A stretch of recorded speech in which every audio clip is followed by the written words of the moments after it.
My neighbor got divorced at 54. Her friends threw her a party, not a sympathy gathering, not a we're sorry wine night, party with a cake that said free at last. And honestly, I understood it completely. You're listening to Unbound Off Script. No outlines, no safety nets, just Beth Curry talking about whatever the hell she wants, or whatever the hell you've asked her to uncover. It's unfiltered, it's unpredictable, and it's officially started. Pull up a chair. Welcome back to Unbound Off Script. I'm Beth Curry. I am someone who has spent a not insignificant amount of time thinking about why people do what they do, particularly when it comes to love loss and all the messy territory in between. There's a whole ass version of the story we've been told our whole lives. Woman loses husband, either to a lawyer or a casket, and the story becomes about the search, right? The search for the next one. The replacement, the companionship she surely must need, because what kind of a woman doesn't want that? Turns out, a lot of them. More every year, and they're not broken, they're not bitter. Some of them are, frankly, the most content people in any room.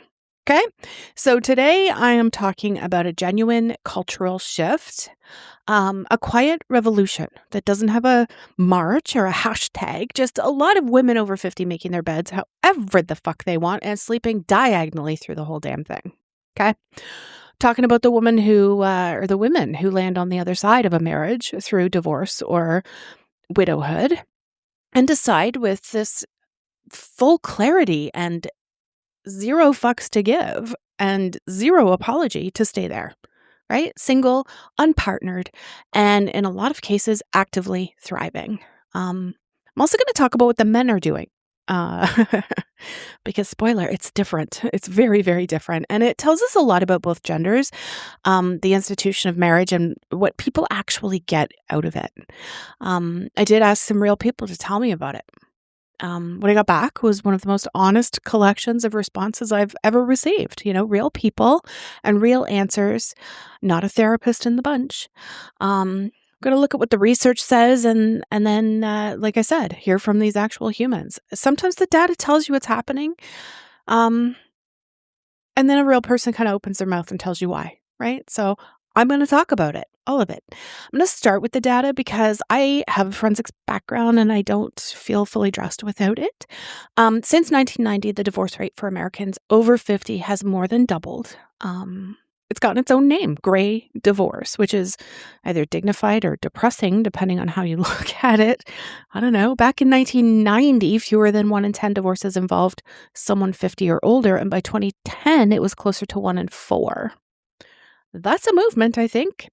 And for women, widowhood is an entirely separate chapter.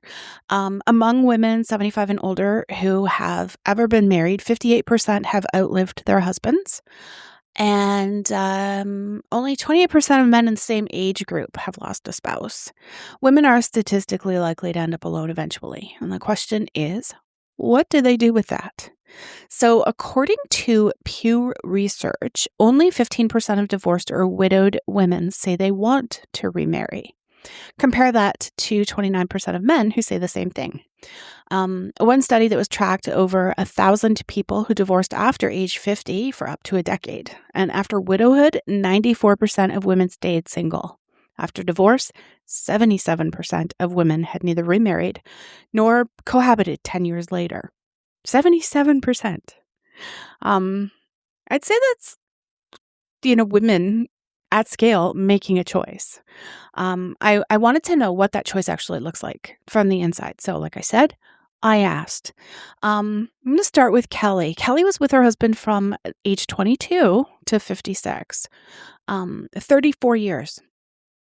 The majority of her life, as she puts it, and she means that literally. But she also told me when it ended, she thought her life was over. Ultimately, she decided her life was worth living. I want you to think about that for a second, because it's, that claim that, she thought her life was over. It's doing a lot of work. She didn't say she healed or found herself or turned a corner. She just said that she decided, that's a choice made from the floor. That's not a small thing. She tells me her oldest daughter no longer speaks to her because of how she behaved during that period. Kelly doesn't excuse it. Kelly and I have talked a lot this year. We've become a bit closer in our friendship as well. And she's owning her shit. And I am so proud of her. Like, I can't even tell you how proud I am of this girl. Her and I had a pretty interesting start a couple of decades ago. But yeah, like she's an amazing person. She really is. And she's such a great friend. But going back to this, Kelly doesn't excuse her behavior. She names it.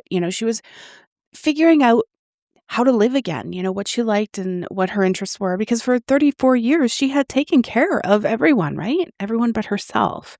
But here's where Kelly's response to me also gets pretty specific. And I want you to pay attention because I think this is the kind of detail that data doesn't capture. And I think that some women can relate to this.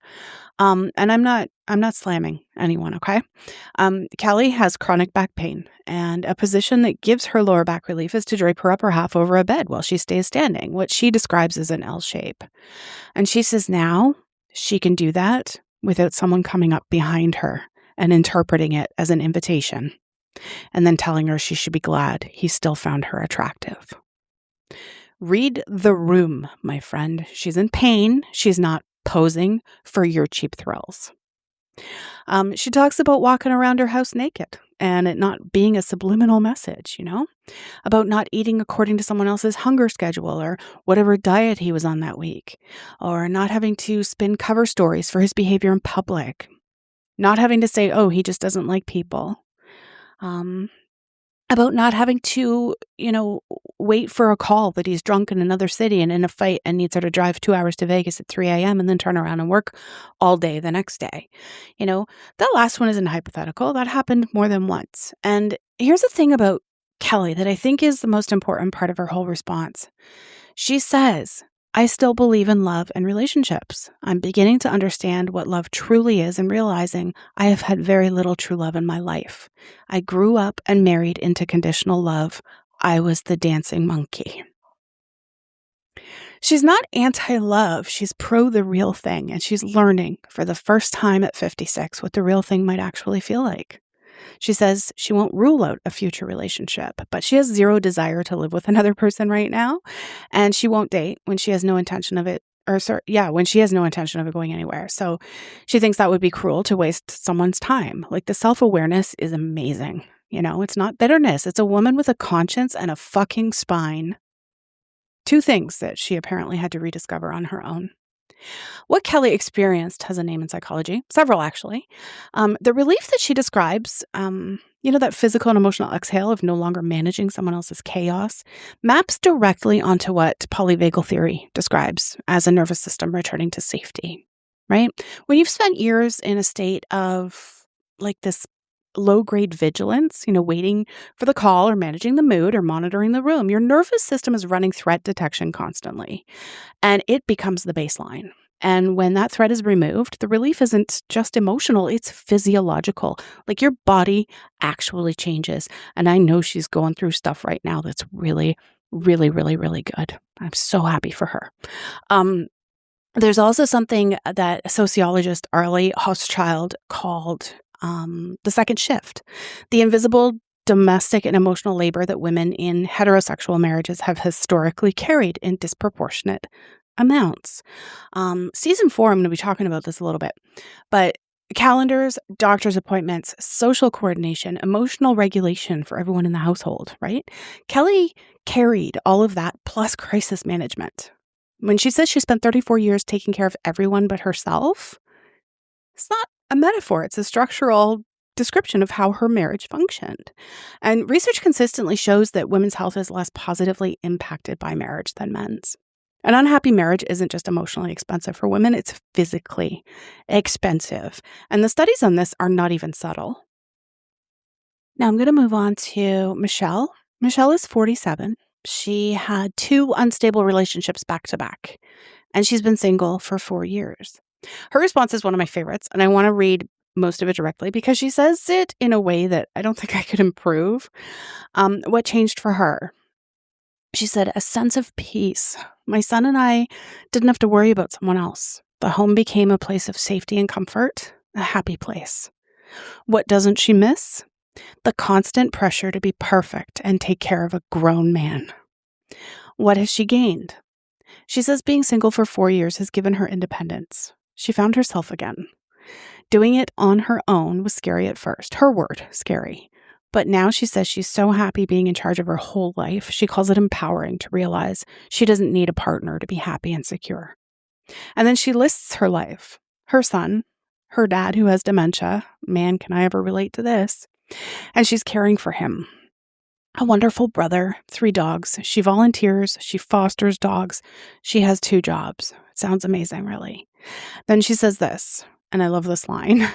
I just don't see how anyone could add to that. I don't have time to have a relationship. And then because Michelle is clearly my people, I also won't settle for anything less than what I feel I deserve. And I have a pretty specific list, so not expecting to find that. LOL. The laugh at the end of a very serious statement is doing a lot of the work. It's not self-deprecating, right? It's not sad either. It's the laugh of a woman who knows exactly what she's worth and has decided the search isn't worth the energy when the life she already has is this full. That is the psychology of voluntary singlehood. It's at its most functional, I think. She's not waiting. She's not settling. She's not performing availability she doesn't feel. She is, I guess, as the researchers put it, flourishing. And it's beautiful. Now, here's where I want to be both fair and honest, because I genuinely like men. Some of my favorite people are men. But I want to talk about what the men are doing. You know, what a significant subset of men do when they find themselves single in their 50s. And I want to do it with the unflinching clarity that a woman with a forensics background and a very little patience for pretense is uniquely positioned to provide, okay? They date younger. Not all of them, not even most of them, but enough that it's become its own kind of cultural shorthand, right? The divorced 55-year-old with a 32-year-old girlfriend. He has a boat now or a motorcycle or both. He's rediscovering himself. Now, before we drag him entirely, I want to look at the psychology because I think it's interesting. After divorce or a major life transition, some men feel drawn to younger partners as a way of rewriting their narrative. Okay? Being desired by a younger woman provides what researchers describe as renewed energy and validation and proof of relevance. It's not cynical, I don't think. Aging is disorienting and divorce is destabilizing. I think a relationship that makes you feel like you still have something to offer is not an irrational response to that at all. There's also the control piece, though. Some researchers are blunt about this. Men who exclusively seek significantly younger women are often looking for less equality, not more connection. A younger partner might have, less established independence and less negotiating power and more inclination to defer. That's not universally true, of course, but it's true enough that I think it's worth naming. One writer describes a male friend of hers as droopy, stooped, and ear-tufted as they come, who insists on dating women 15 to 20 years younger and behaves as though this is entirely normal. I think the point she's making isn't that the man is monstrous. I think it's that he's genuinely never asked himself why, right? Why does youth feel like the requirement? Why does a woman his own age who has lived a life and who has things to say and who knows what she wants feel like a downgrade? Not a slam at all. It's just a question I think is worth asking. I'm going to move on to Duncan. Duncan is 51. He responded to my questions, and his response is the one I keep coming back to because it is, in its own way, the counterpoint to the boat and motorcycle guy, right? He describes the grief of his relationship ending not as relief, but as genuine loss. He talks about grieving the life he thought they were going to have, about the wildly open, endless array of future possibility, feeling not like freedom, but like being lost, alone, and abandoned. What he missed most in losing this relationship was the daily companionship, the memory sharing. He describes having years of small but important memories that now feel like they don't hold the same value because he can't share them with the person he made them with. Like, how totally open and aware is this guy? Like, can you feel it with me? Are you feeling it? Like, it's amazing to me. Um, he says he feels like it was wasted time and like those memories were made disingenuously. And then, and this is a line that kind of stopped me. He says, I know that's likely not true, but that's how it feels.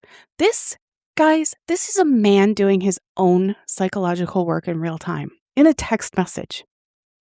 That's the ability to hold the emotional reality and the intellectual reality at the same time without collapsing into either one. That's not easy to do at all. And most people never learn how. Um, he says he's afraid to give himself to someone so completely again. He says it's broken something in him, specifically his trust in his own intuition. He always thought of himself as intuitive, and this relationship called that into question. And what he's looking for now, above everything else, is just genuine kindness. That's his number one. Not chemistry, not compatibility, kindness. But here's what Duncan wants. He's clear about it. He says, I long for close friendship and the sharing of experiences and adventures, the sharing of monotony and daily ritual. It's all a little better with a best friend and partner. He tells me that relationships add purpose to his life. He wants to give helpfulness and comfort and support to someone, and he misses vulnerability, and he misses the laughter and the mischief. And he says, mostly, I suppose, it's having someone to share life with. And I want to hold Duncan's response right up next to Kelly's and Michelle's. Not to say one is right and one is wrong, but to illustrate something the research already told us. Men and women have historically gotten very different things out of relationships. Kelly and Michelle's relationships were costing them something, but Duncan's was providing something. Those are not the same experience, and they produce very different instincts about whether to do it again, right? I also heard from a man who asked to remain anonymous. He's 54, never married. His last relationship was, by his description, toxic, dysfunctional, and he came to realize not even serious from her perspective. When it ended, he says he felt what he can only describe as an elephant lifting off his chest, like he could finally, fully inhale. He also wasn't looking for another relationship. And then something happened that he didn't plan for. A woman in his life, someone he'd known for years, waited until she knew his last relationship was truly over, and then told him she'd had feelings for him for a long time. She tried to tell him before. Out of respect, she waited. He says this is now the best year he's had in decades. She's close to him in age. The relationship is long distance, but full of joy. And then he says something worth noting, directly given everything I just talked about.